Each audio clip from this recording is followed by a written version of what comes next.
Sneaky Nation, Sneaky P here, back with all the news after week 13 in our Columbus Aviators franchise, where the Aviators improved to 10-2 on the season. It was a hard-fought game, and luckily Tyson Russell got his act together for one final drive to lead us to the victory. Next up, we have the Oakland Raiders, who sit at 3-9 on the season. Definitely not one of the better teams in the NFL right now. We'll check out their roster and see what they have going on. But first, let's get back to some more scouting. This draft seems to be very hit and miss. I either love the prospect or I'm not a big fan of the prospect. Either way, this is probably another draft where we might trade quite a bit. You know, we're a pretty solid team with where we are right now.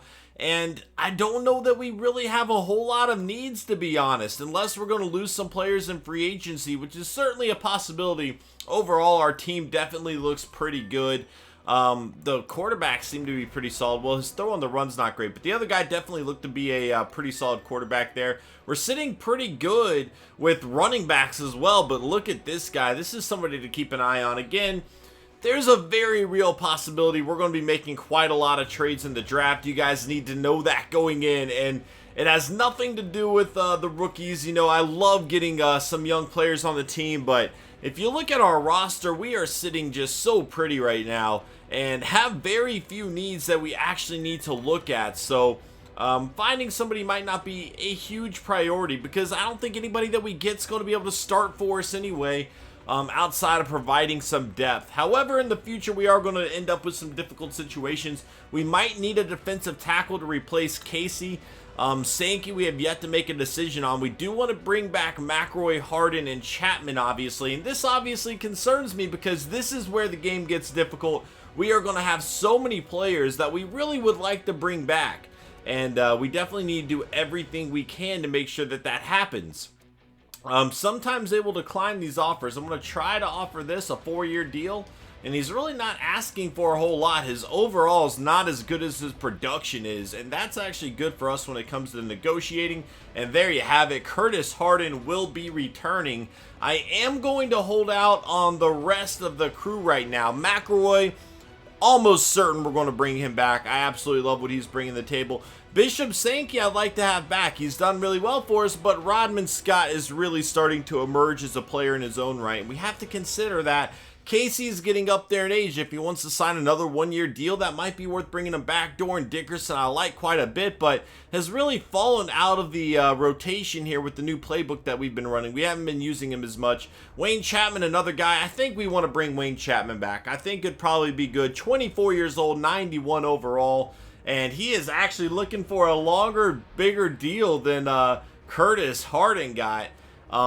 Only 83 speed. You know what? We're going to hold out on him too. We are going to hold out. There's a very real chance I'm going to bring him back, but we're going to hold off just for now. We do have a tight end we like behind him in Chance Jokel. Now, Jokel's not near as good as Wayne Chapman is, but we are going to have to pick and choose our contracts to offer out, because so many players on this team we want to bring back.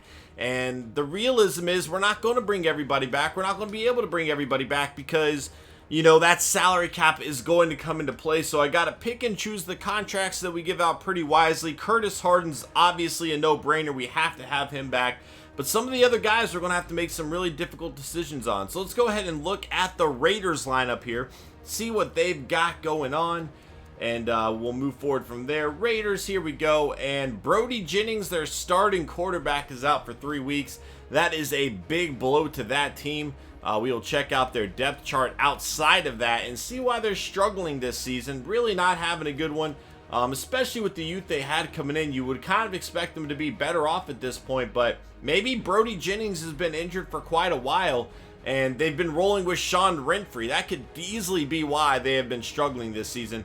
They do have Todd Gurley and Otis Locke, two great young running backs here. Nice little 1-2 punch. Javorsky Lane going to be at fullback, at wide receiver. T.Y. Hilton, Amari Cooper, LeVar Patrick is here as well. I mean, they've got a lot of weapons. They've really done a good job putting this team together. Even at tight end, Austin Seferian Jenkins and Jermaine Gresham, two great tight ends. So much firepower on this offense for them.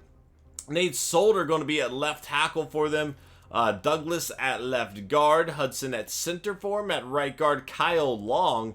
who is also a Twitch streamer, by the way, I just found out. Interesting to see that. You guys can tune in on Twitch to watch Kyle Long. Lamard Reed is going to be a right tackle. Not the best offensive line, but it's not awful either. Khalil Mack has moved over to defensive end for them, 97 overall. Oliver Vernon at right end. At defensive tackle, Dan Williams and Will Bennett. Left outside linebacker, Bruce Carter. Middle linebacker, Rolando McClain and Maxie Griffin. Right outside linebacker. So the linebacking core is really not all that good. Their defensive line's pretty solid, though. Chris Culliver and Devion Rogers with Ross Harden. So pretty solid players. Nothing outstanding there, though. Tavon Wilson, it's really their defense that seems to be letting them down. They have a very good offense, but defensively they leave a lot to be desired. And when you're missing your starting quarterback on offense, that really puts a hamper on things. So that could easily explain what's going on with them. But they do have plenty of firepower on offense that we are going to have to look out for. A lot of guys that can make some plays against our team. Let's go ahead and check out the weekly awards. We'll look at the yearly awards, see who's winning this MVP race. Max Austin still at number 1. Broussard 2. Tyson Russell at 3. Cam Newton 4. Jeffrey Ewing at 5. Le'Veon Bell at 6. Flacco 7. Roethlisberger 8. Andrew Luck 9. And Cam Hopkins coming in at number 10. And then we'll briefly check out the weekly awards and see what we got going on for week 13 here. Marcus Mariota, 19 of 21, 229 yards, 3 passing touchdowns, and 2 rushing touchdowns. 16 carries, good for 72 yards. Johnson, 12 tackles and an interception. Denard, 16 tackles and an interception. And Andy Dalton, 30 of 43, 4 passing touchdowns, 282 yards for him. Guys, that is going to be it for this episode. I hope y'all are enjoying this series. If you have been enjoying this series and are still active, leave a comment below. Let me know. Hit that like button. It really does help me out quite a lot, guys. Thank y'all so much for watching. I hope you enjoyed, and I will see you guys in week 14 as we take on the Oakland Raiders. Later.